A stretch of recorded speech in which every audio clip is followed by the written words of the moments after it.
യഥാർത്ഥത്തിൽ ഗ്രഹങ്ങളല്ലാത്ത രാഹുവിനെയും കേതുവിനെയും പാപഗ്രഹങ്ങളായിട്ടാണ് ജ്യോതിഷത്തിൽ കരുതുന്നത്. വാസ്തവത്തിൽ ഇവ ഗ്രഹങ്ങളല്ല എന്നതാണ് രസകരമായ വസ്തുത. ഇവ വെറും സ്ഥാനങ്ങൾ മാത്രമാണ്.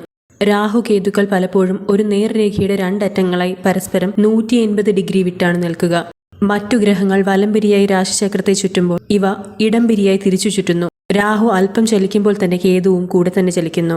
ഒരു രാശി രാഹു മാറിയാൽ ആ നിമിഷം തന്നെ കേതുവും ഒരു രാശി മാറുന്നു. ഇവ പരസ്പരം 180 ഡിഗ്രി വിട്ട് ഒരു നേർരേഖയുടെ രണ്ടറ്റങ്ങളായി നിൽക്കുമ്പോൾ ഇവയ്ക്കിടയിൽ കൃത്യം 5 രാശി വരുമെന്നാണ് കണക്ക്. രാഹുവിനെയും കേതുവിനെയും നിഴലുകളായിട്ടാണ് ജ്യോതിഷികൾ കാണുന്നത്. അതിനാൽ ഇവ ഛായാഗ്രഹങ്ങൾ എന്നറിയപ്പെടുന്നു. വെറും സാങ്കല്പികമായ ഗ്രഹങ്ങളാണിവയെങ്കിലും ഇവയെ വളരെ സൂക്ഷിക്കണമെന്നാണ് ജ്യോതിഷികൾ പറയുന്നത്. ഒരു കാര്യത്തിന് നമുക്കുണ്ടാവുന്ന ഒരു മറവാണ് രാഹു. ദോഷഭാഗമായി കേതുവിനെയും കണക്കാക്കുന്നു. പകുതി ശരീരമാണ് ഇവയ്ക്കുള്ളത്.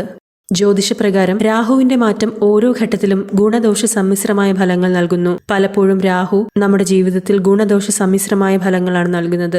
2025 നവംബർ 24-ന് ചതയൻ നക്ഷത്രത്തിലേക്കാണ് രാഹു പ്രവേശിക്കുന്നത്. പലപ്പോഴും ഛായാഗ്രഹമായ രാഹു ഗുണകരമായ മാറ്റങ്ങൾ കൊണ്ടുവരുന്നത് ചുരുക്കമാണ്. എന്നാൽ 10 വർഷത്തിനു ശേഷമാണ് ഇത്തവണ രാഹു ചതയൻ നക്ഷത്രത്തിലേക്ക് പ്രവേശിക്കുന്നത്. രാഹുവിനെ പൊതുവെ ദോഷഫലങ്ങൾ വർദ്ധിപ്പിക്കുന്ന ഗ്രഹമായാണ് കണക്കാക്കുന്നത്. അതുകൊണ്ട് വളരെയധികം ശ്രദ്ധിക്കേണ്ടതുണ്ട്. രാഹുവിന്റെ സ്വന്തം നക്ഷത്രമായ ചതയത്തിലേക്ക് 10 വർഷങ്ങൾക്ക് ശേഷം പ്രവേശിക്കുന്നു എന്നതുകൊണ്ട് ദീപാവലിക്ക് ശേഷം രാഹു ചില രാശിക്കാർക്ക് വളരെയധികം ഗുണാനുഭവങ്ങൾ വർദ്ധിപ്പിക്കുന്നതായി കരുതപ്പെടുന്നു. നവംബറിലെ രാഹുവിന്റെ നക്ഷത്രമാറ്റം ഏതൊക്കെ രാശിക്കാർക്കാണ് ഭാഗ്യം കൊണ്ടുവരുന്നതെന്ന് നോക്കാം. ഇടവം രാശി. ഇടവം രാശിക്കാർക്ക് വലിയ സാമ്പത്തിക നേട്ടങ്ങളാണ് ഈ സമയം കാത്തിരിക്കുന്നത്. സർക്കാർ സംബന്ധമായ കാര്യങ്ങളിൽ നേട്ടങ്ങൾ ഉണ്ടാകുന്നു. അനാവശ്യമായ തർക്കങ്ങൾ പലപ്പോഴും നിങ്ങളുടെ ജീവിതത്തിൽ ഒഴിവാക്കുന്നത് വഴി നിങ്ങൾക്ക് നേട്ടങ്ങൾ ഉണ്ടാക്കാം. വിദ്യാർത്ഥികൾക്ക് പല കാര്യങ്ങളിലും വിജയം നേടാനാകും. കുട്ടികളുടെ ആരോഗ്യ കാര്യങ്ങളിൽ നേട്ടങ്ങൾ ഉണ്ടാകുന്നു. മത്സര പരീക്ഷകളിൽ വിജയം തേടിയെത്തുകയും ചെയ്യും. കുടുംബജീവിതത്തിൽ സന്തോഷവും സമാധാനവും നിങ്ങളെ തേടിയെത്തുന്നു. ഇടവം രാശിക്കാരെ സംബന്ധിച്ച് പ്രണയ സാഫല്യവും ഈ സമയങ്ങളിൽ സംഭവിക്കാവുന്നതാണ്. അടുത്തതായി ഇതിന്റെ ഫലം ലഭിക്കുന്ന മറ്റൊരു രാശിയാണ് കർക്കിടകം രാശി. കർക്കിടകം രാശിക്കാർക്ക് ഭാഗ്യനേട്ടങ്ങൾ അവരെ തേടിയെത്തും. അപ്രതീക്ഷിത നേട്ടങ്ങൾ ജീവിതത്തിൽ അവരെ തേടിയെത്തുന്നു എന്നത് തന്നെ കർക്കിടകം രാശിക്കാരെ സംബന്ധിച്ച് വളരെ വലിയൊരു കാര്യമാണ്. നിങ്ങളുടെ സാമ്പത്തിക നില വളരെയധികം മെച്ചപ്പെടുന്നു. കൂടാതെ കോടതി സംബന്ധമായ കാര്യങ്ങൾ നിങ്ങൾക്ക് ഉണ്ടെങ്കിൽ അതിൽ നിങ്ങൾക്ക് അനുകൂലമായ മാറ്റങ്ങൾ സംഭവിക്കുന്നതാണ്. കുടുംബത്തിൽ സന്തോഷവും സമാധാനവും വന്നു ചേരുകയും പുതിയ സംരംഭങ്ങൾ ആരംഭിക്കുന്നതിന് നിങ്ങൾക്ക് സാധിക്കുകയും ചെയ്യുന്നു. സർക്കാർ സംബന്ധമായ കാര്യങ്ങളിൽ ഗുണപരമായ മാറ്റങ്ങളും ഉണ്ടാകും. കൂടാതെ പല കോണിൽ നിന്നും ഭാഗ്യ അനുഭവങ്ങൾ പ്രതീക്ഷിക്കാതെ നിങ്ങളെ തേടിയെത്തുന്നു.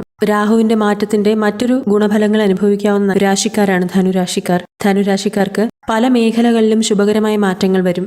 കടങ്ങളെല്ലാം തന്നെ നിങ്ങളെ വിട്ടൊഴിയും. പുതിയ ജോലി ലഭിക്കുകയും പല കോണിൽ നിന്നും നിങ്ങളെ തേടി അവസരങ്ങൾ വരികയും ചെയ്യും. കൂടാതെ സാമ്പത്തിക സ്ഥിതി മെച്ചപ്പെടും. തീർത്ഥയാത്ര നടത്തുന്നതിനും നിങ്ങൾക്ക് യോഗം കാണും. അടുത്തതായി ഇതിന്റെ ഗുണാനുഭവങ്ങൾ അനുഭവിക്കുന്ന മറ്റൊരു രാശിയാണ് മീനം രാശി.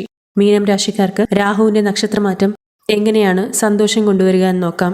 സുഖ സമൃദ്ധിയോടെ നിങ്ങളുടെ ജീവിതത്തിൽ മുന്നോട്ട് പോകുന്നതിന് ഈ സമയം സാധിക്കും. നിങ്ങൾക്ക് ഇഷ്ടപ്പെട്ട ഭക്ഷണങ്ങൾ നിങ്ങളുടെ കൺമുന്നിൽ നിങ്ങളെ തേടിയെത്തുന്നു. രാഷ്ട്രീയത്തിൽ ഉയർന്ന പദവികൾ നിങ്ങളെ തേടിയെത്തും. ആത്മീയവും മതപരവുമായ താല്പര്യം നിങ്ങളിൽ ഈ സമയങ്ങളിൽ വർദ്ധിക്കും. നിങ്ങളുടെ ആരോഗ്യസ്ഥിതി പഴയതിലും മികച്ചതാകുന്നു. സാമ്പത്തികമായി തന്നെ വളരെ നേട്ടങ്ങളിലേക്ക് നിങ്ങളെ ഈ സമയം കൊണ്ടെത്തിക്കും. അപ്പോൾ 10 വർഷത്തിനു ശേഷമുള്ള രാഹുവിന്റെ ചതയൻ നക്ഷത്രത്തിലേക്കുള്ള മാറ്റം ഗുണകരമായി ബാധിക്കുന്ന 4 രാശികളെയാണ് നമ്മൾ കണ്ടത്. ഈ സമയങ്ങളിൽ നിങ്ങൾ തീർച്ചയായും ഈശ്വരഭക്തിയോടെ രാഹു പ്രീതിക്കായുള്ള കാര്യങ്ങൾ ചെയ്യുക. നന്ദി.